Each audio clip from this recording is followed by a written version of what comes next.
Entering tunnel number 13. Sir sir sir emergency sir. ಇಲ್ಲಿ ಯಾವ ಹುಡುಗನ ಕೇಳಿದ್ರು ಫೇವ್ರೆಟ್ ಪ್ಲೇ ಬದಲಾಗ್ತಿದೆ ಹೊರತು ಫೇವ್ರೆಟ್ ಪ್ಲೇಯರ್ ಬದಲಾಗ್ತಿಲ್ವಲ್ಲ.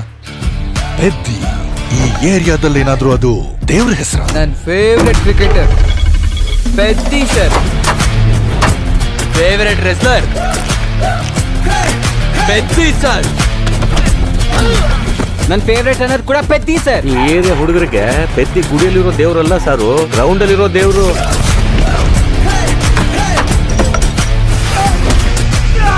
ಆಟನೇ ನನ್ನ ಪೊಗರು. ಆಕಾಶದಿಂದ ಚುಕ್ಕೆಗಳು ಉದುರು ಬೀಳುತ್ತೆ ಅಂತಾರಲ್ಲ, ಒಂದು ಚುಕ್ಕೆ ಏನಾದ್ರೂ ವಿಜಯನಗರದಾಗ ಊರ್ಲಿ ಬಿದ್ದೈತೇನೋ. ಮುಖ ಮುಖ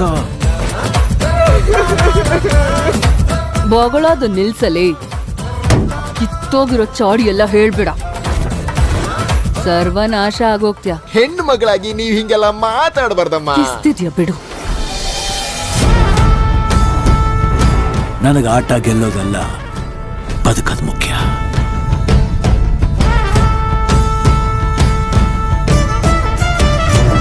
ಸರ್ಕಾರಿ ಪ್ರಾಪರ್ಟಿನ ಡ್ಯಾಮೇಜ್ ಮಾಡ್ತೀರೇನೋ? ನಾವೆಲ್ಲರೂ ಒಂದೇ ಭೂಮಿಲಿ ಹುಟ್ಟಿದೀವಿ ಅಂದ್ಮೇಲೆ ನಿಮ್ ಜಾಗದಲ್ಲಿ ಮನುಷ್ಯರಿಗೆ ಬೆಲೆ ಜಾಸ್ತಿ, ನಾವಿರೋ ಜಾಗದಲ್ಲೇ ಮನುಷ್ಯರಿಗೆ ಬೆಲೆ ಕಮ್ಮಿನಾ? ಊರು ಹೆಸರು ಇಲ್ದಿರೋ ನನ್ನ ಮಕ್ಕಳಿಗೆ ಕರೆದು ಕೆಲಸ ಕೊಡೋದೇ ಹೆಚ್ಚು. ಅವನಿಗೆ ಆಟ ಆಡಕ್ ಮಾತ್ರ ಗೊತ್ತು, ನಮಗೆ ಆಟ ಆಡ್ಸೋದು ಗೊತ್ತು. ಎಲ್ಲೋ ಈ ಆಟದ ಕೂಲಿ ನನ್ ಮಗ.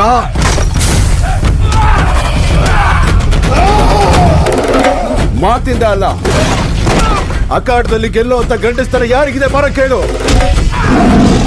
ಯಾರವನು? Cross over athlete. ಎರಡಾಟನ ಸೇರಿಸಿ ಆಡೋಂತವನಿಗೆ ಕರೆಯುವಂತ ಹೆಸರಿದು. ನಾನು ಪೆದ್ದಿ ಸಾರು. ಸೋಲಾಗ್ಲಿ ಗೆಲುವಾಗ್ಲಿ ಈ ಬೆಟ್ಟದ ಕೆಳಗಿನ ಊರ್ನ ಒಂದೇ ಆಗಿರ್ಬೇಕು. ನೀವೆಲ್ಲರೂ ನಾನು ಆಟ ಆಡ್ದೆ ಅನ್ಕೊಂಡಿದ್ದೀರಾ. ನಾನು ಓವರ್ ನಡೀತು ಸಾರು.